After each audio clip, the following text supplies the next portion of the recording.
So this idea of a null space. First of all, a space in this context, or a subspace, just means a collection of vectors that follow certain rules. So in order to count as a space, for one thing, if you take any two vectors in this set of vectors and add them together, the result also has to be a vector in that same set. So let's say S is some set of lots of vectors.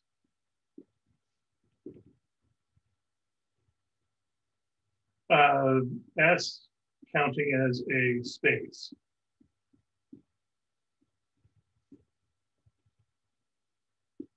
requires two main things, and also a bunch of little things, but most of the other little things follow automatically if these two big things are true.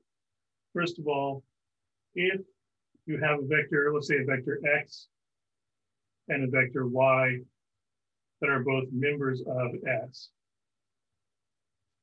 then their sum, X plus Y, also has to be a member of S. If you can take any two vectors in S and add them together and the result might not be in S, then that means S does not count as a vector space. It's still a collection of vectors, a set of vectors, but it doesn't count as a vector space. And also, if you have some vector in the set of vectors, let's say if X is a member of S, and let's say R is some real number,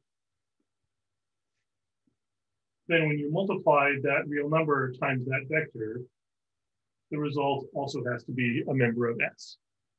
If it's possible for a vector times a real number to not be in that set, sorry, a vector from that set times any real number to possibly not be in that set, if you can't guarantee that, then that means this is not a space. Again, it still counts as a set of vectors, a collection of vectors, but it does not count as a vector space. But as long as both of these two things are true, then you can say this counts as a vector space. And if it's contained within some larger vector space, like let's say S is a subset of R3. Like all the vectors in S are 3x1 vectors of real numbers. Then we would say that S is a subspace of R3. Any questions on the terminology there so far?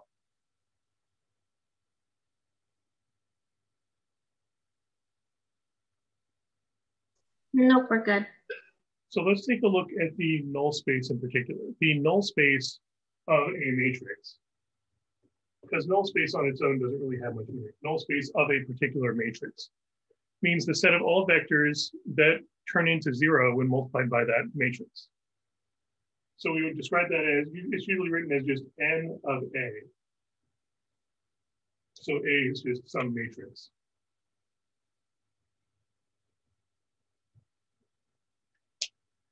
And this is basically function notation. We're taking this matrix as an input and we're turning it into a collection of infinitely many vectors. Specifically the collection of, the set of all vectors X such that A times X equals 0. The 0 vector. Have you seen this sort of notation before? The such that sort of notation?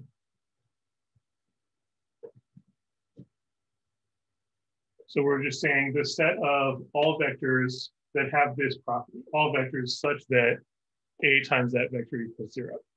Essentially, you could think of this as we're looking for all the solutions to the equation AX equals 0. Or if you think of A as an operation being performed to a vector, we're looking for all the inputs such that the output is 0. And in some ways, this is very similar to certain ideas involving functions. If you have some function, f of x, and you're looking for all inputs such that the output turns into 0, presumably, like if you have the function itself, you can find the inputs that turn into 0, the roots or zeros of the function. And what would that be finding on the graph, by the way? If you're setting the output equal to 0 and looking for the input that makes that true, what are you looking for?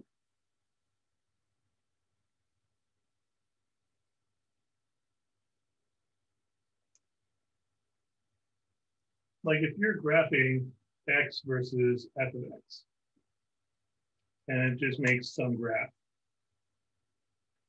If you specifically set f of x equal to 0 and solve for x, what points on the graph are you looking for there? Yeah, you're looking for the roots, those places where it hits the axis.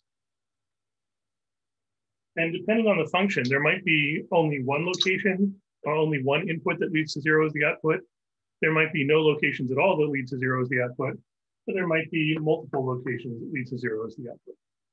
In fact, for something like a sine wave,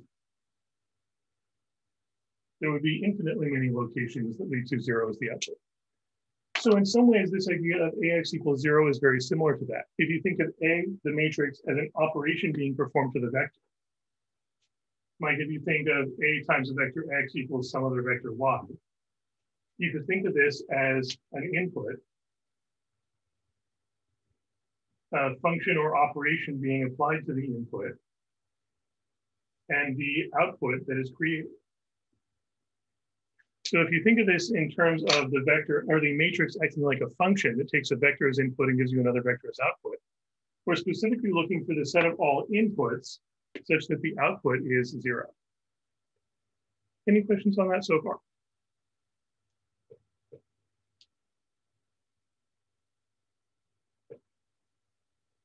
And this means that actually finding the null space, figuring out what vectors count as members of the null space, really just means solving the equation ax equals 0. So let's try this with an example matrix just to see how this is going to look.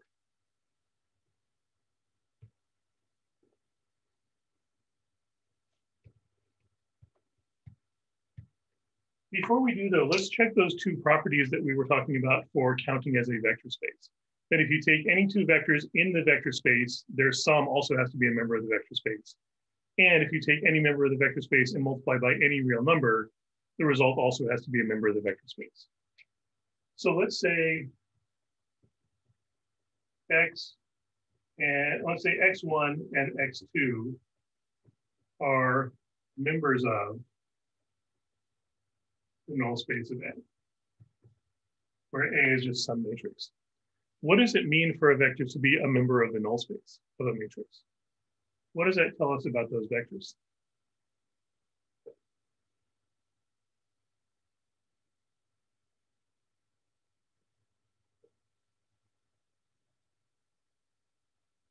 If we go back to the definition, the null space of a matrix is all vectors that have what property?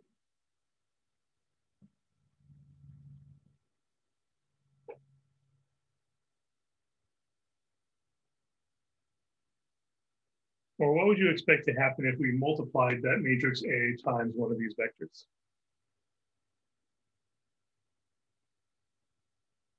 Yeah, we should get 0. This is what it means to be a vector in the null space. If we're saying x1 is a member of the null space, we're saying that when you multiply A times x1, you get 0. The 0, specifically the 0 vector, not just the number 0. And likewise, if you multiply A times x2, you also get the 0 vector. And that's by definition. This is what it means to be a vector in the null space. Any questions on that so far?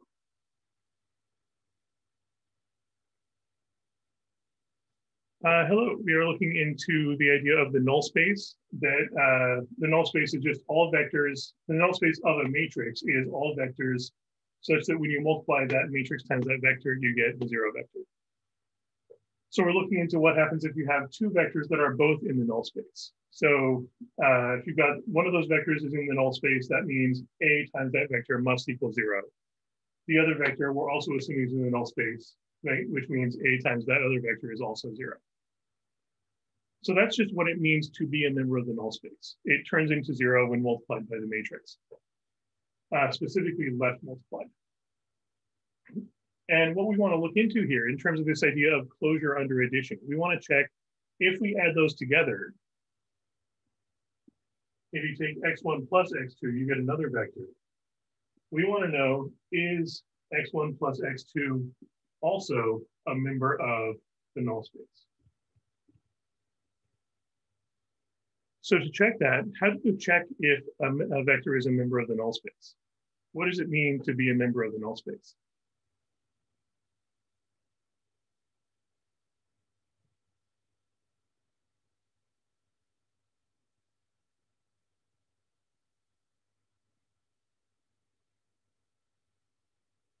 Yeah, we want to check, does A times this whole thing equal 0?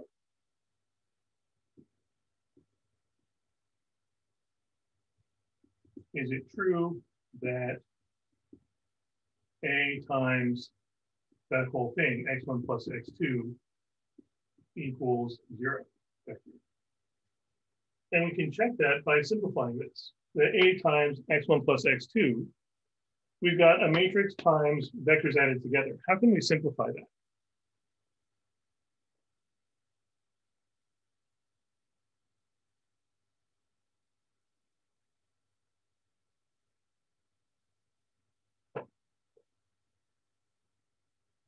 What can you always do if you've got something times a summation? What can you do with that multiplier?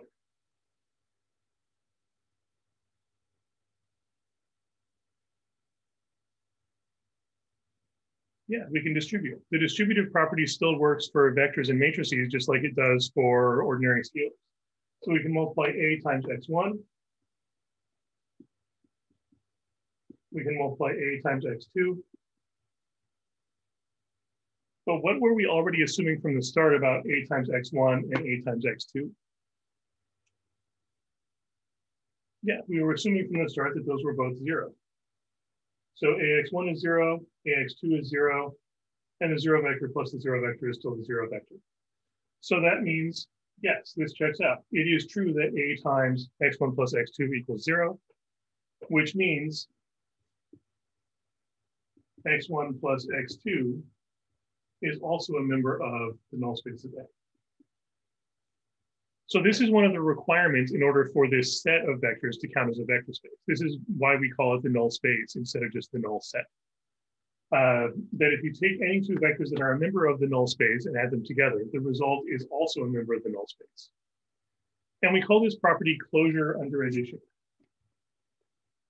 So we say the null space of A is closed under addition.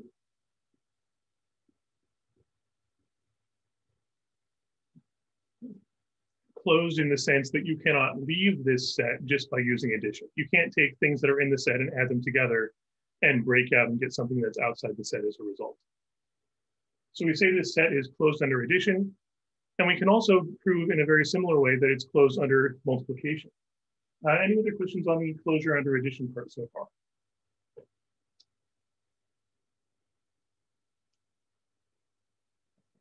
So let's try closure under scalar multiplication. In this case, we don't need two vectors, we just need a vector. Let's say, suppose x1 is a member of null space of A. And we'll also need a real number. So let's say we have some real number r that's a member of the real numbers. And we want to know if we multiply this real number times this vector, just scalar multiplication, does the result have to be a member of the null space? We want to know, is r times x1 also a member of the null space? And we would check this in the same way. You check if a vector is a member of the null space by multiplying A times that vector.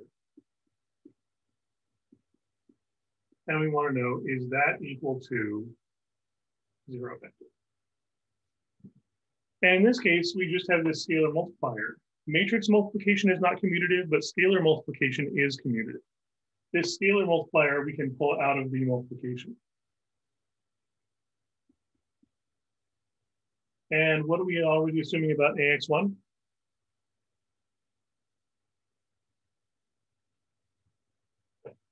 Yeah, that's still just 0. So we get r times the 0 vector, which is the 0 vector.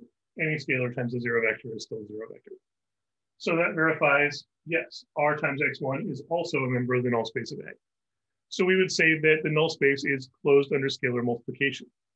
That if you take any vector in the null space and multiply by any real number, any scalar, we can guarantee that the result is also in the null space. We cannot leave the null space just by multiplying by a scalar.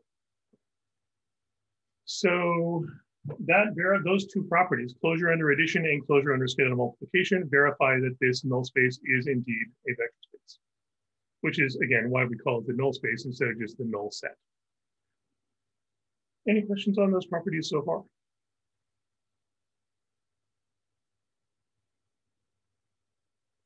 So let's try some actual calculations then. Let me pull up a matrix and we will try finding its null space.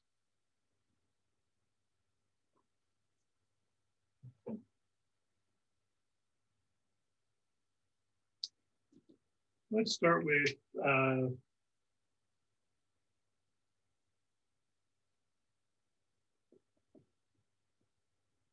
just 1, 2, 3, 4. If we want to find the null space of this matrix. So that means we essentially want to just solve the equation ax equals 0. And how would you typically solve an equation like this if you know the matrix and you're trying to find this unknown vector x?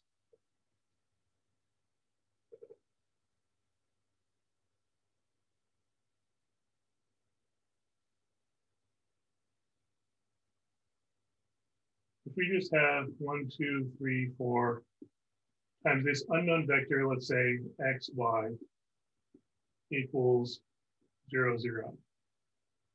How would you typically solve that system of equations? Yeah, we can use Gaussian elimination. We can set up the augmented matrix.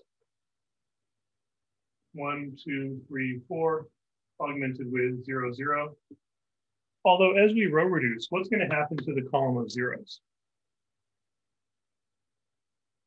Like if we're just swapping rows or adding a row to another row or multiplying a row by a scalar, what happens to those zeros in the final column?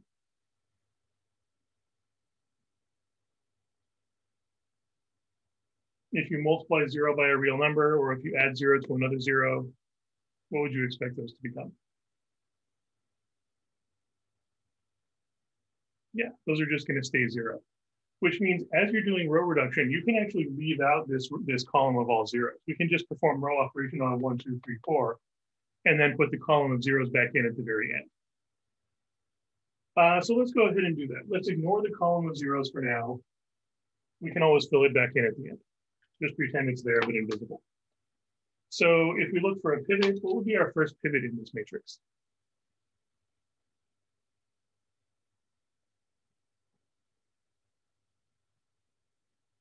Yeah, our first pivot, the first non-zero number we encounter is this 1 here. So we want to use that 1 to eliminate everything else in the same column.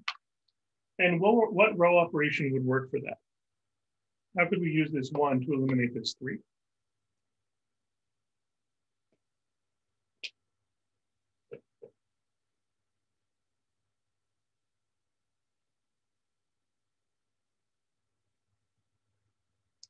Yeah, we can modify row 2 by just adding -3R1.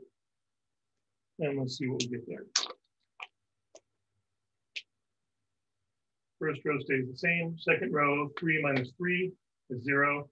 4 minus 6 is -2. And I'm not going to bother writing in the column of all zeros. And then our next pivot, because this pivot is now alone in its column. Our next pivot is not alone in its column, so what else do we need to do here? What operation will get rid of this 2?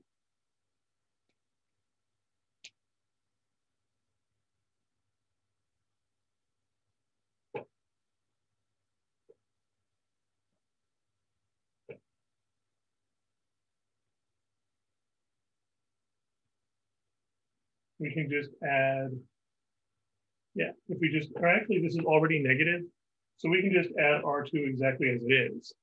That way the 2 and the -2 will be canceling out. So let's see what that looks like. So 1 plus 0, 2 plus -2, and then the second row we're not changing. So now each pivot is alone in its column. Is this now in reduced row echelon form?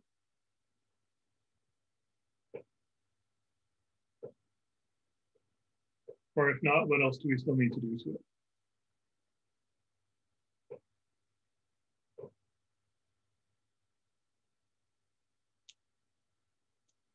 Yeah, we gotta have each pivot be a 1. We gotta change that -2 to a 1. Because to be in RREF, every pivot has to be alone in its column, and every pivot has to be a 1.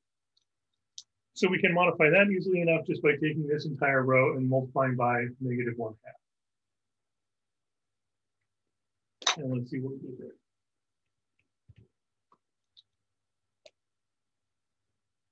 In fact, it looks like this is just going to become the identity matrix. If we then put back in the extra column of zeros that we're pretending have been there all along, we just haven't been writing it, we can now write out the solution. If we assume this is an X column and a Y column, now that we've got this completely in RREF form, reduced row echelon form, how would you write out each of these rows as equations? What do these rows tell you?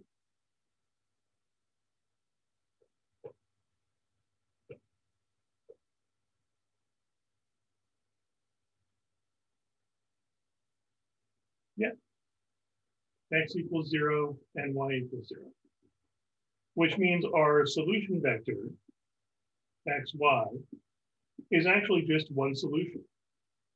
The 0 vector is the only solution. And the 0 vector will always be a solution because you could always multiply A times the 0 vector to get the 0 vector. So 0 is always a member of the null space. 0 vector is a member of the null space of every matrix. The big question is, are there other matrices that are, other vectors that are also members of the null space? And in this case, it looks like there aren't. If you do the row reduction, we end up with 0, 0 is the only result we get. So that means in this case, the null space of this matrix, the original matrix up here, 1, 2, 3, 4, is the set of the 0 vector, and that's it. We still write it in set notation with the curly brackets, because if you have a finite set, if you have a set of just a few things, you can just write the curly brackets and then list out everything in the set. In this case, the only thing in this set is the 0 vector. So the null space of this matrix is the set of the 0 vector, and that's it. Any questions on that so far?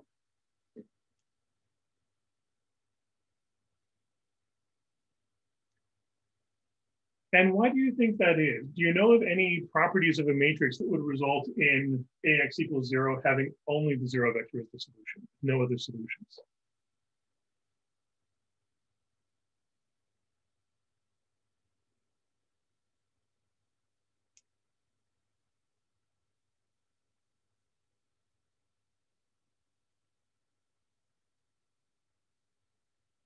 Yeah, linear dependence versus independence. Would you say these rows are linearly dependent or linearly independent?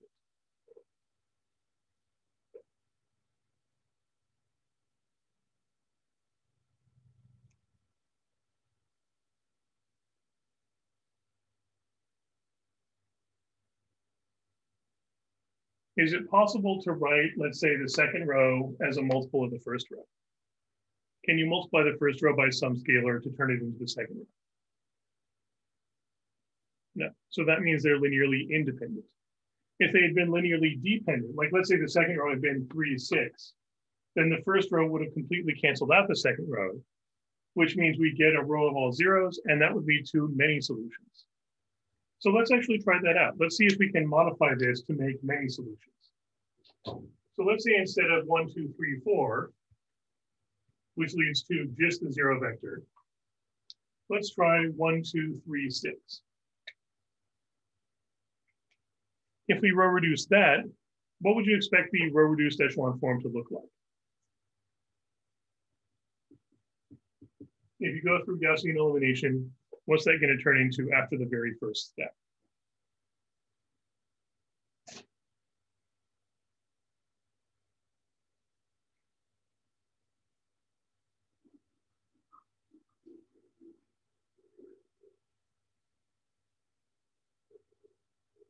Yeah, the second row is going to become 0, 0. First row we can keep the same, but if we modify the second row by adding -3 times row 1, just like we did last time, with this matrix, the 3 cancels out from the -3, but also the 6 cancels out from the -3 times 2. So we get 1, 2, 0, 0. That's now fully row reduced because there's only one pivot. It's a 1 and alone in its column. The next row just doesn't have a pivot, so we're done. We can now put back in that column of 0 vectors we've been ignoring. And now what would these rows look like as equations?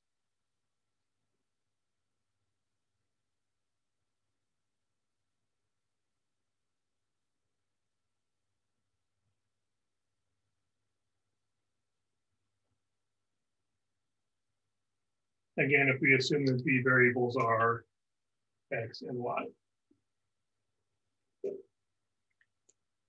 If you just read off that first row as an equation, what would that look like?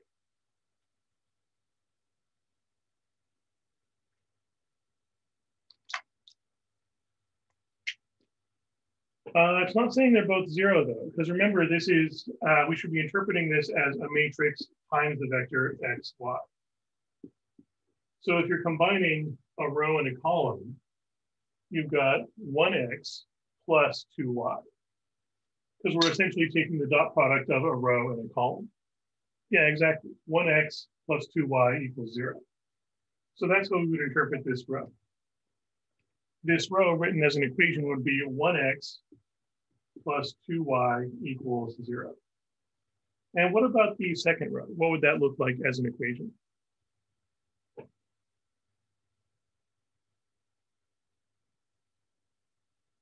Yeah, 0 equals 0. So you've got 0x plus 0y equals 0. And that's always true. So if one of the rows just turns into 0 equals 0, that doesn't really tell us anything we didn't already know. We already know 0 is equal to 0. So this does not provide any new restrictions. We can ignore it. But this row gives us a restriction. It tells us that x has to equal 2y. In other words, if you solve that for x, what would you get?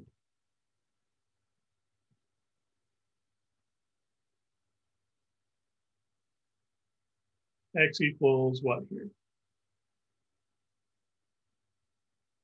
Yeah, negative 2y. And that tells us something very useful. We're going to treat y as a free variable. Free variable in the sense that it could be anything. We can choose any value we want for y, as long as x is negative 2 times the value we chose. For instance, you could choose, let's say, y equals 10. Then x would have to be negative 20. Or you could choose y equals 500. Then x would have to be negative 1,000. Whatever you choose for y as a free variable, x has to be negative 2 times that value. So x would be called a fixed variable.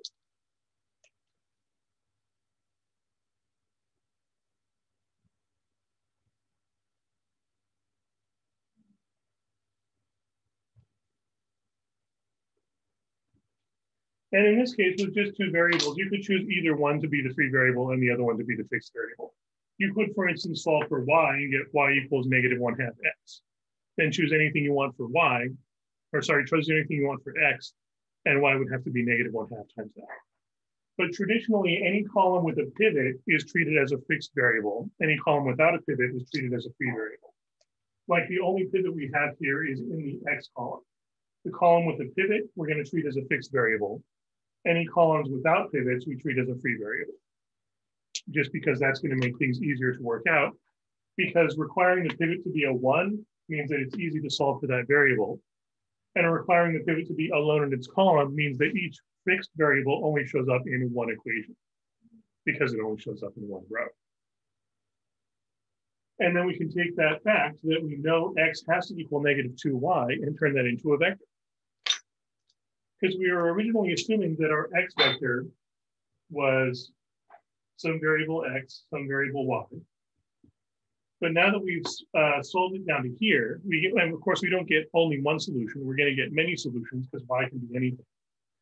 But we know that x can be rewritten as negative 2y. So I'm going to make that substitution. Replace x with negative 2y and leave y as it is because y could be anything. The big advantage of this is that we've now taken a vector with two unknowns and rewritten it as a vector with only one unknown. So we've reduced the amount of unknowns here. And since every term here has a y in it, what can we do if that one variable shows up in every single term?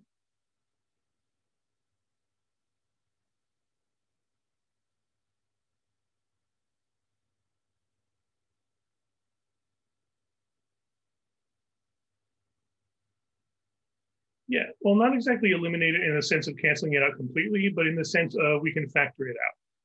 We can factor out y, and then what's left?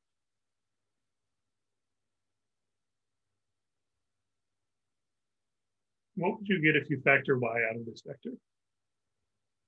Yeah, just negative 2 and 1. And since y could be anything, That means anything times -2, 1 will make this equation true. And of course, the simplest one we could do, what's the easiest value to plug in for y? If you could choose any number to use for y, what would be the easiest? Yeah, we could try 0 or 1. You plug in 0, you just get the 0 vector. And we already know that the 0 vector is a member of every null space. If we try 1, we just get -2, 1. So the vector -2, 1 should be a member of the null space of A. And more importantly, any multiple of -2, 1 will also work. So if you multiply this by 10, -20, 10, that should also be in the null space. Or if you multiply by -50, +100, -50, that's also a member of the null space. Or if you multiply by 17.5, or square root of 2, or pi, or any value you want, the result of -2, 1 times any real number should be a member of the null space, should make this equation true. So we get infinitely many vectors in the null space. They're just all fitting this pattern. They're all multiples of -2, 1. Any questions on the work there so far?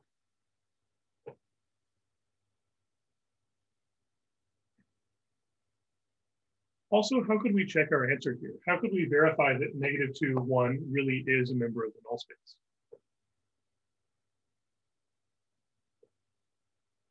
What does it mean to be a member of the null space?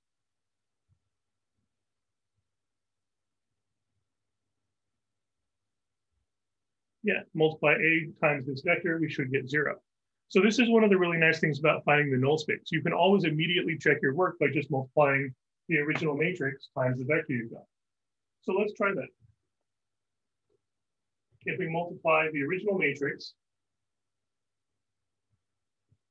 times this vector -2, 1, and any multiple of this will also work because like we saw earlier, a scalar multiplier can just be pulled out and what's left should still multiply to 0. So let's verify this.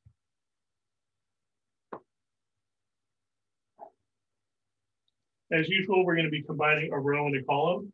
So we'd be combining, for instance, 1 times -2 plus 2 times 1. That's -2 plus 2, so that's 0. And then second row, first column, -2 times 3 plus 6 times 1. That's -6 plus 6. That's also 0. So that verifies that we have indeed found a vector in the null space, a vector that turns into the 0 vector when left multiplied by the matrix in question. Any questions on that so far?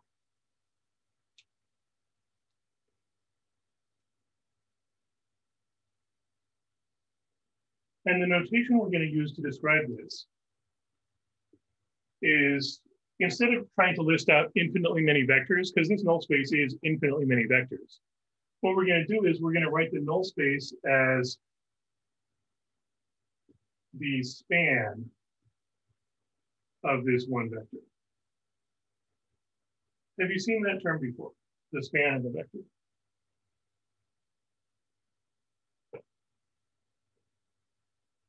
So what does that mean? If we're talking about the span of this vector, what are we describing?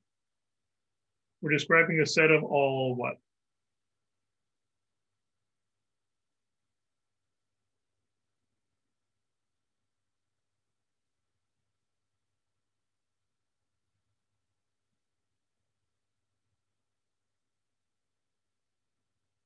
It's all vectors.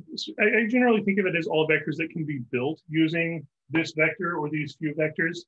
If you're talking about the span of just one vector, we just mean all multiples of that vector.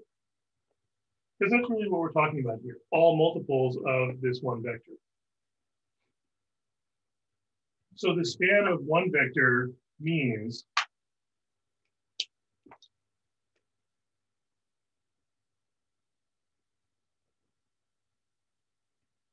the set of all multiples of -2, 1. Let's say some scalar c times -2, 1, such that c could be any real number.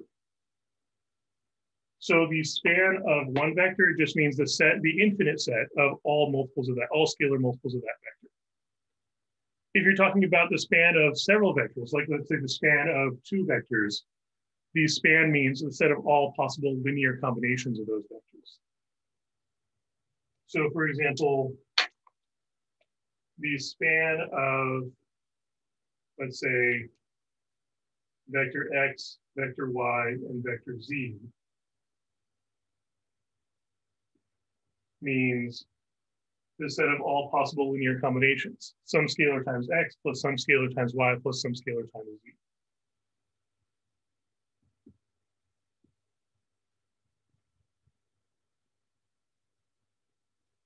Such that C1, C2, and C3 could be any real numbers.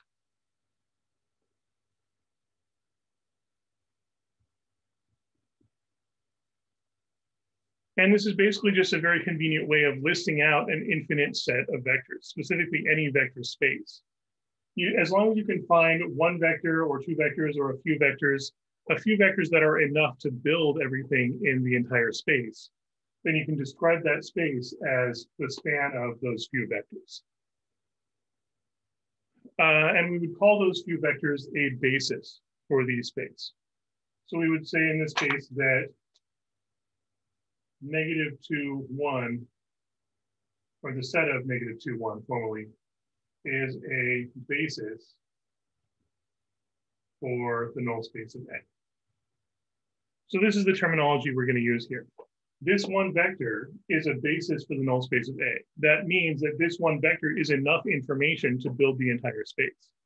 You can create the entire space just by taking this vector and multiplying it by any scalars you want. We would also say that the null space is the span of this one vector. So the one vector in this case, and maybe more in other cases, is a basis for that space. Any other questions on that so far?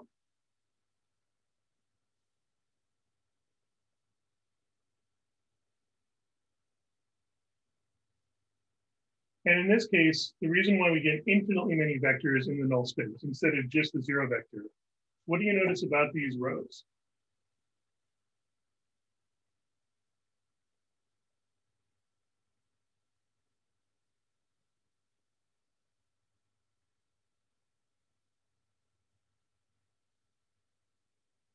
Yeah, these rows are linearly dependent. One of them is just a multiple of the other in this case.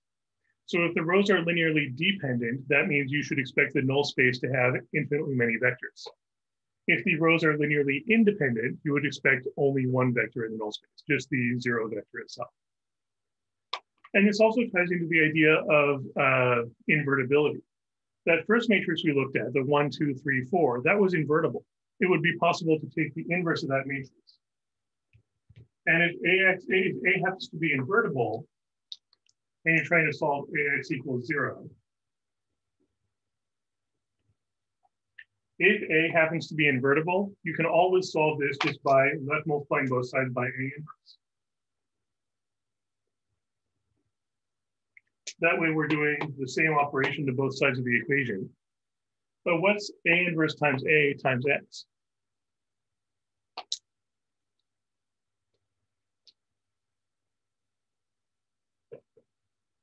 Yeah, that just becomes the identity matrix.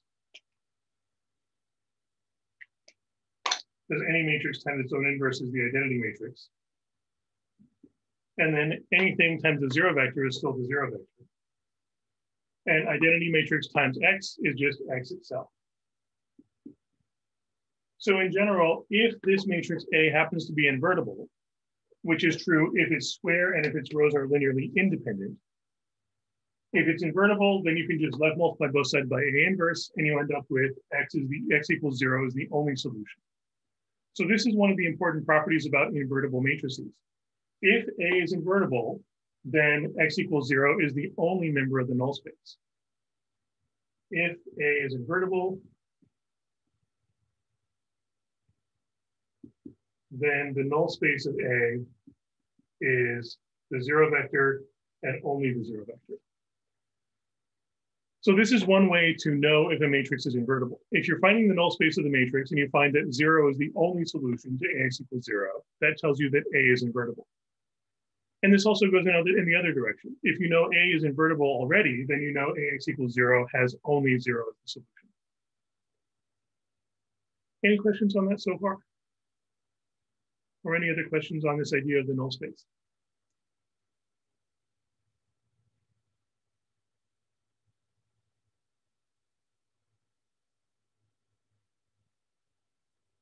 All right, one other thing about the end result, and we're not going to have time to go through a full example, but let's say we just take the final row reduced form.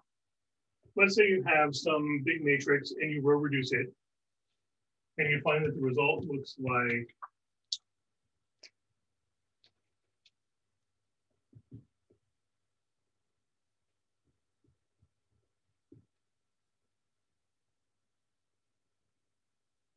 this.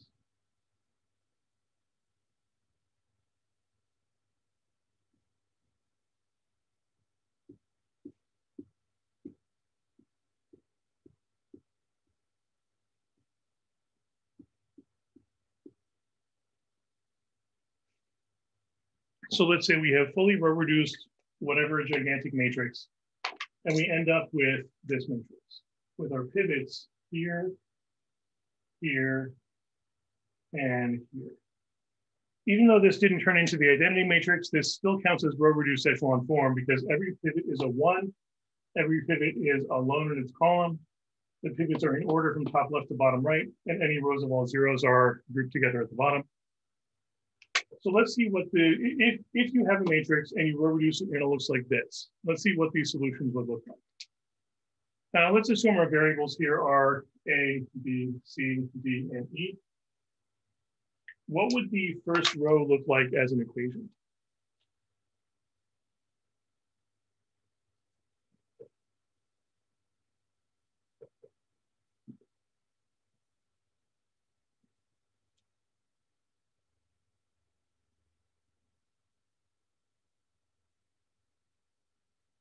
Yeah, 1A plus 2B, no C at all, no E at all, plus 1D equals 0. And likewise, the second row would look like what?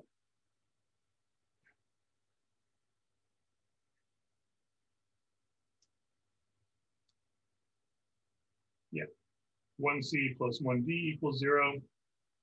And the third row?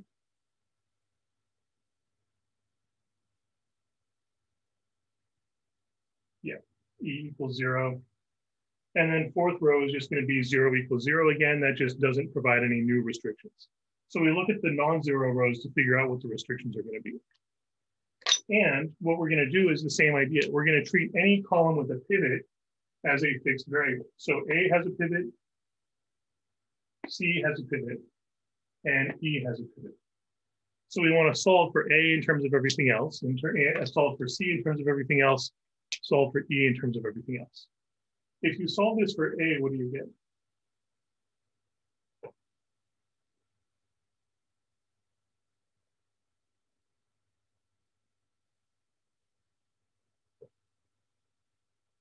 Yeah, negative 2B minus D. And if you solve the second equation for C,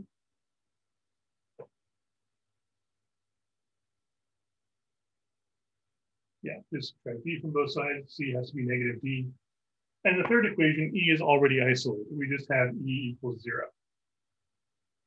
What we can now do is use these substitutions to write out our general solution again.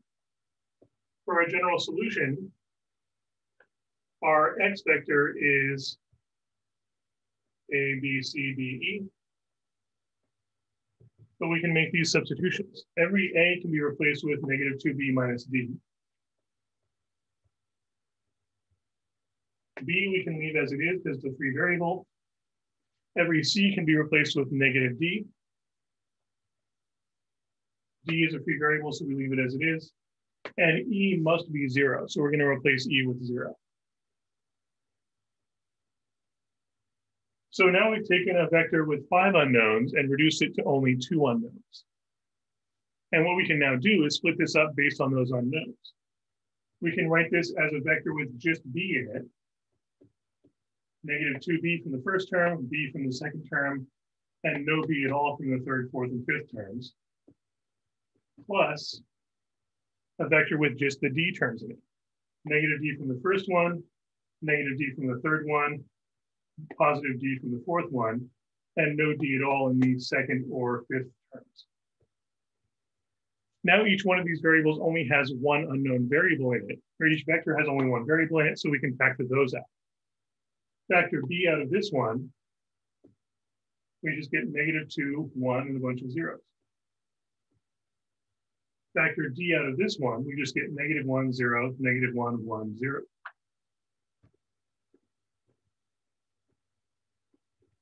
So that means every solution, every vector in the null space can be written as linear combinations of these two vectors.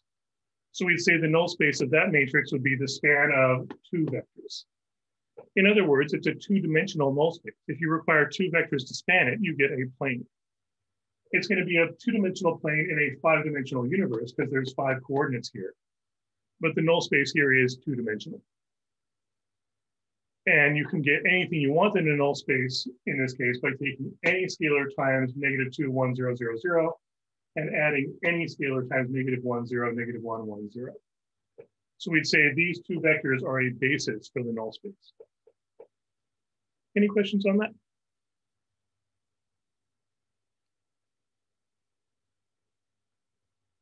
All right, try out some similar examples on your own. You can really do this to any matrix, whether it's a square matrix or not. You can find the null space of the matrix.